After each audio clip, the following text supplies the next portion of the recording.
10 ছিল, হ্যাঁ হ্যাঁ এখন ধরেন 8 আছে। হ্যাঁ হ্যাঁ আপনার আপনার বাম পাশে মুখে ব্যথা ছিল, তাই না? হ্যাঁ, বাম পাশে আচ্ছা, তো এটার জন্য আপনি চিকিৎসার জন্য কি দাঁত ফেলেছেন? ফেলেছি কয়টা ফেলেছেন? 3টে। 3টা ফেলেছেন। দাঁত ফেলে কি ব্যথা কমেছে? না স্যার, কমেনি। আগের ব্যথাটাকে যদি আমরা 10-এ নাম্বার দেই, 10-এ কত হবে? 10-এ আগে আগের হিসাবে তো 10-এ 10ই ছিল। আর এখন মানে এমন হতো যে 10-ই 10, 10 ওষুধ খেয়ে ভালো হতো? না, আচ্ছা, সামান্য। আমাদের আমাদের এই যে এই মাইক্রোভাস্কুলার ডিকম্প্রেশন এন্ডোস্কোপিক এমভিডি হওয়ার পরে আপনার ব্যথাটা 10-এ কত আছে? এখন ধরেন 9 চলে আছে, 1-এ আছে, 1-এ।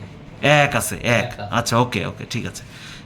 আর আপনার যে আপনার যেটা মনে হচ্ছে যে তাহলে কি দাঁতের ডাক্তারের কাছে যাওয়া ঠিক ছিল আপনার? না স্যার। আচ্ছা আচ্ছা, ঠিক আছে, থ্যাংক ইউ, ধন্যবাদ।